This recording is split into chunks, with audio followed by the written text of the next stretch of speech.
Greetings, deceivers and non-deceivers. This is Insane Orangutan. I've told people I've been in a mental institution, so that sounds like it's appropriate, huh? It is March 1st, 2013, and I want to go to bed. This is about 30 minutes past my bedtime. It just turned to be March 30 or March 1st. Okay, I want to explain something about the structure of the Bible. What's going on with it? And go through what I was reading. I'm reading in John. This is my second time through the New Testament.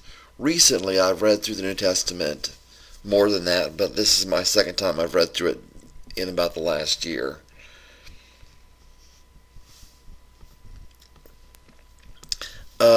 Somebody came to Jesus.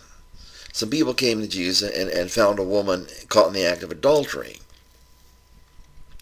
And that starts a conversation, or that starts teaching of Jesus. And he says, I am the light of the world. He who is following me shall not walk in darkness, but he shall have the light of the life. And so it gets in this conversation with the Pharisees.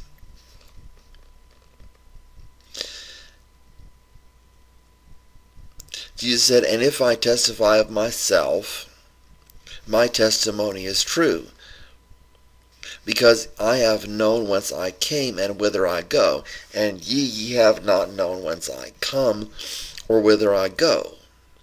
Ye according to the flesh do judge, I do not judge anyone. And he goes on, and it gets confusing.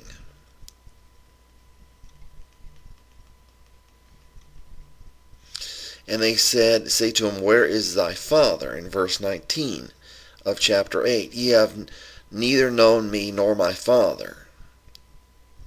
If me ye had known, my Father also ye had known.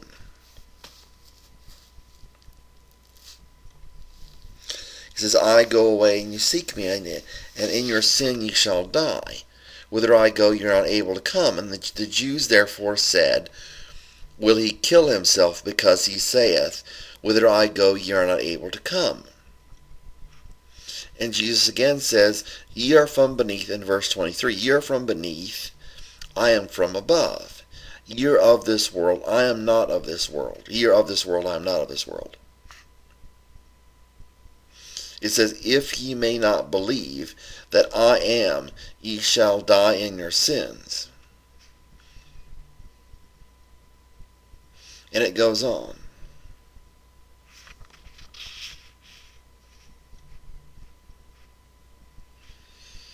It says, if ye may remain, in verse 31, in my word, truly my disciples ye are, ye shall know the truth, and the truth shall make you free.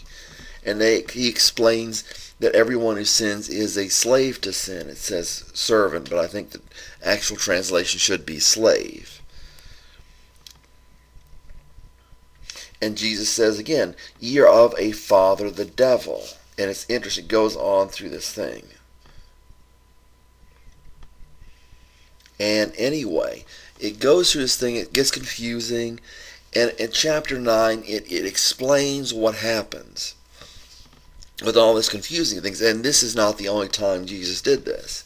Or this is not the only time the writer of the Bible did this, and this is not the only time Jesus did this. And it says, and passing by, because they were about to stone him, and passing by he saw a man blind from birth. And his disciples asked him, saying, Rabbi, who did sin, this one or his parents, that he should be born blind?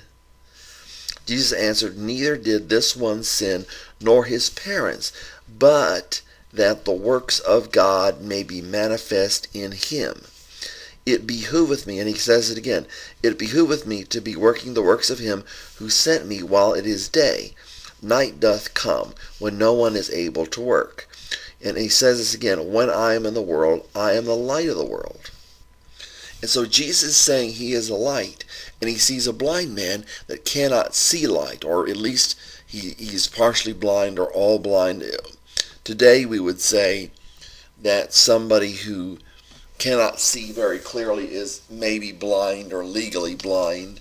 but we might not say but we might not say that a person has to be completely blind to be blind. But the idea was this man could not see, and Jesus said, I am the light of the world. And he says it right in that chapter, in chapter 9. So what it's saying, and he does this again, this is the structure of the Bible, that a story, or that a story or dialogue or whatever will be explained in another story or dialogue. This Jesus was not understood. They didn't understand what Jesus was saying, all these things that I read previously. But Jesus comes and he heals the blind man. And that story in and of itself has a story to it. There's more to it than just Jesus healed him.